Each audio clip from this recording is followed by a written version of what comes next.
بسم اللہ الرحمن الرحیم۔ السلام علیکم ورحمۃ اللہ وبرکاتہ۔ عزیز طلباء، امید ہے خیریت سے ہوں گے۔ جماعت دام میں قواعد میں اردو قواعد میں فیڈرل بورڈ کے جو قواعد شامل ہیں ان میں صنعت بدایہ جو ہے نا صنعت علم بدایہ صنایع یا بدایہ کے نام سے اس میں جو ہے نا آپ کی 8 صنعتیں شامل ہیں سلیبس میں۔ ان کو اچھی طرح یاد کر لیجئے، کم از کم یہ آپ کے شعروں کی صورت میں آئیں گے اور شعر کی پہچان سے آپ بتائیں گے کون صنعت ہے۔ تو بدایہ کا لفظی مطلب ہوتا ہے نادر، انوکھا، عجیب۔ صنعتوں کے معنی بناوٹ یا بنی ہوئی، مصنوع، صنایع بنانے والا۔ اصطلاح میں ادیب و شاعر اپنے کلام خاص کر شاعری میں کچھ لفظی اور معنوی خوبیاں پیدا کرتے ہیں۔ اصطلاح میں سے ان کو علم بدایہ صنایع کہتے ہیں۔ پہلی صنعت ہے صنعت تضاد۔ کلام میں دو ایسے کلمے لائے جائیں جو معنی اعتبار سے ایک دوسرے کے ضد ہوں، یعنی اپوزٹ ہوں، متضاد ہوں۔ مثلا شبنم و گل سے فرق آتا ہے، ایک ہنستا ہے ایک روتا ہے۔ یہاں ہنسنا اور رونا دو تضاد ظاہر ہوتے ہیں۔ اس کی دو صورتیں تضاد ایجابی اور تضاد سلبی۔ اس کو دیکھنے کی ضرورت نہیں ہے، باقی چیزیں آپ یاد کر لیں۔ جیسے آپ کو اگر دو متضاد اکٹھے ہیں تو آپ کی وہ صنعت تضاد ہو کہلائے گی۔ کسی بھی شعر میں یا جملے میں آپ کے کلام میں دو تضاد اکٹھی میں دو۔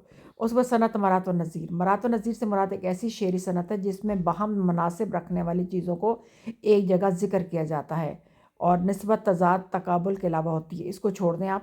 مثلا آسمان کے زمان میں سورج، یعنی آسمان کے ساتھ ساتھ ہم کہہ سکتے ہیں سورج، چاند، ستارے، فلک، کہکشاں، فضا، خلا وغیرہ کا ذکر کرنا مرات نظیر کہلاتا ہے۔ یعنی ایک ہی چیز جو ہے نا آسمان سے ریلیٹڈ ایک ہی چیز آپ کے اشعار میں یا جملے میں اکٹھی آ رہی ہو تو وہ صنعت المرات و نظیر کہتے ہیں۔ یعنی ایک چیز اور اس سے ریلیٹڈ، اس سے قریبی جتنی بھی چیزیں ہیں تو وہ آپ کی صنعت مرات النظیر کہلائے گی۔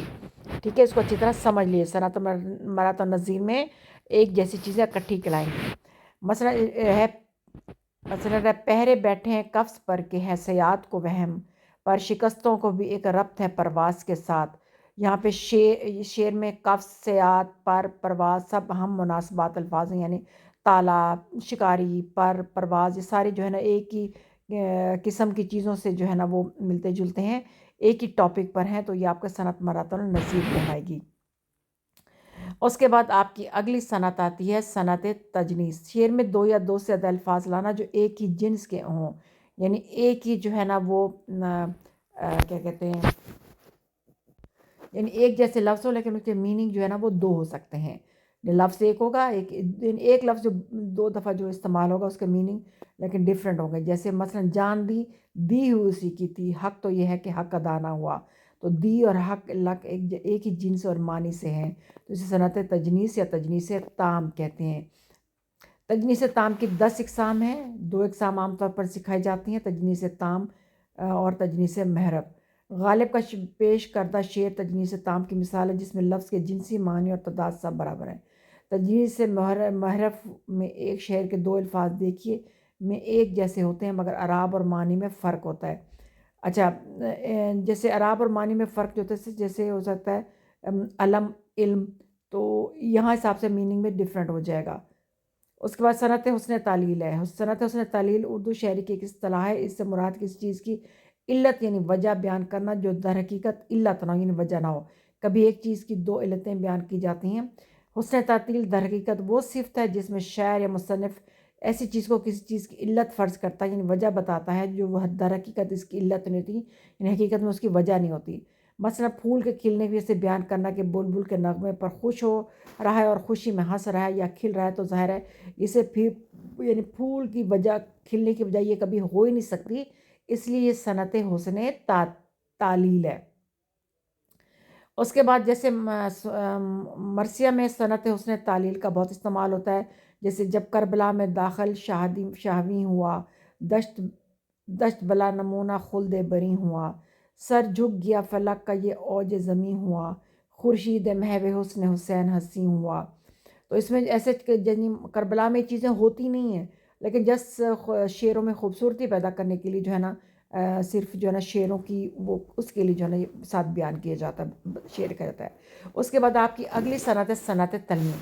کلام میں کسی فرد یا تاریخی واقعہ یا کسی آیت قرآن یا کسی مشہور شعر کی طرف اشارہ کرنا یا نجوم یا موسیقی یا ریاضی وغیرہ علوم کی اصطلاحات میں استعمال کرنا تلمیم کہلاتا ہے۔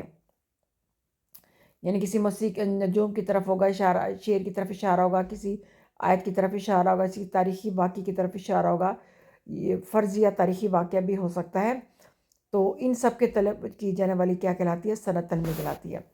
اگلا صنعت مبالغہ۔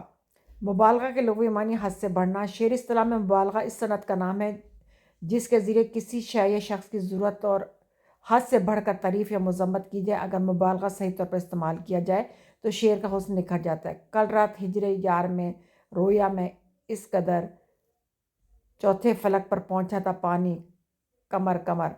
اس شعر میں شاعر نے آنسوں کے لیے مبالغہ استعمال کیا، ایسی بات کی گئی جو حقیقت میں کوئی تعلق نہیں ہے۔ تو یہ صنعت مبالغہ اور صنعت تجنیس تام جو ہوتی ہیں نا وہ صنعت مبالغہ اور صنعت حسن تعلیل تھوڑی سی ملتی جلتی ہوتی ہیں۔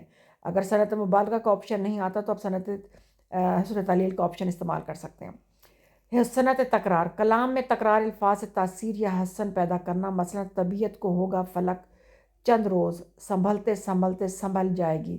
ایک اور مثال دیکھ کہ جہاں تیرا نقش قدم دیکھتے ہیں، خیاباں خیاباں ارم دیکھتے ہیں۔ تو خیاباں خیاباں اکٹھے دو لفظ تکرار میں استعمال ہوئے، بار بار استعمال ہوئے، تو سنبھلتے سنبھلتے بھی تو یہ صنعت آپ کی تکرار کہلائے گی۔ اس کے بعد اگلی آتی ہے صنعت ابہام۔ کلام میں ایک ایسا لفظ لایا جائے جو ذو معنی ہو، ایک معنی قریب کا اور دوسرا بعید کا، لیکن شاعر کی مراد بعید ہو۔ مثال، شب جو مسجد میں جاں پھنسے مومن، رات کاٹی خدا خدا کر کے۔ اس شعر میں مومن سے مراد ایمان والا اور مومن خان مومن شاعر دونوں مراد لیے جاتے ہیں۔ تو یہ آپ کی صنعت ابہام ہو گئی، اس کو دیکھ لیجئے۔ اور اس کے بعد جو آپ کا اگلا آتا ہے اور وہ ہے صنعت لف و نشر۔ لف کا مطلب لپیٹا اور نشر کا مطلب پھیلانا۔ جب کسی شعر کے پہلے مصرے میں دو یا دو سے زیادہ چیزوں کا تذکرہ کیا جائے اور دوسرے مصرے میں انہی چیزوں کی مناسبت سے بات مکمل کی جائے، یہ صنعت لف و نشر کہلاتی ہے۔ یہ آگے اس کی مثالیں آ رہی ہیں، اس کو اچھی طرح دیکھ لیجئے، سمجھ لیجئے، تو یہ بھی آپ کو بہت زیادہ جب آپ شعروں کی مشق کریں گے تو کچھ چیزیں آپ ایک دو یاد کر لیجئے، اس کے بعد اپنے نظموں سے دیکھیے تو آپ کو اس طرح سے سمجھ آنا شروع ہو جائے گی۔ صنعت لف و نشر کی آتش و آب و باد و خاک نے لی، وضع سوز و نم و دم و آرام۔ پھر اگلی ہے لال و غزال و گل و لب و رخسار و چشم و شاہ، آبرو و زلف و رخ و شب قدر و ہلال و ماہ نیز۔ تو یہ تھوڑی سی مشکل اشعار ہیں، ان کے جو ہے نا لف و نشر کی جو ہے نا وہ ہوتی ہے، تو اس کا زیادہ تر جو ہے نا وہ کلاس 9th کی جو 10th کی فیڈرل جو نیشنل بک فاؤنڈیشن اس میں ایک دو کا ذکر ہے، باقی اتنی اہم نہیں ہے۔ یہ اس کی تین حالتیں ہیں، اس کو بس تھوڑا سا غور سے دیکھ لیجئے، اس کو ضرورت نہیں آپ اس کو یاد کریں، بس آپ کو پتہ چلنا چاہیے کہ صنعت لف و نشر کی 3 حالتیں ہیں، اور لف و نشر مرتب، لف و نشر غیر مرتب اور لف و نشر معکوس و ترتیب۔ اس کے بعد ایک اور صنعت آتی ہے، وہ صنعت سیاقت الاعداد ہوتی ہے۔ اگر کسی شاعری میں کسی جگہ اعداد استعمال ہو تو اسے صنعت سیاقت الاعداد کہا جاتا ہے، سیاقت الاعداد کہا جاتا ہے۔ مثال، لاکھوں ہیں مسافر چلتے ہیں منزل پہ، پہنچتے ہیں وہ ایک دو ایک، اے اہل زمانہ قدر کرو، نایاب نہ ہو کمیاب ہیں ہم۔ تو اس میں لاکھوں اور دو اور ایک کا لفظ جو نمبر استعمال ہوئے تو یہ آپ کا صنعت سیاقت الاعداد کہلائے گا، ٹھیک ہے۔ یہ بس تھوڑی چیزیں یاد رکھیے گا، شعروں سے سمجھ آ جائے گی۔ اس کے بعد صنعت تضمین ہے، کسی دوسرے شاعر کے مصرع یا پورے شعر وغیرہ کو اپنے کلام میں اس طرح جگہ دینا کہ وہ ایک نئی نظم یا شعر کی صورت اختیار کر جائے، تضمین کہلاتا ہے۔ اگر کسی کلام میں کسی شاعر کا ایک مصرع اپنا ہو اور دوسرا مصرع دوسری زبان کا ہو تو مثلا قرآن حدیث میں لیا گیا، اس کا اپنا نام تضمین کہلاتا ہے۔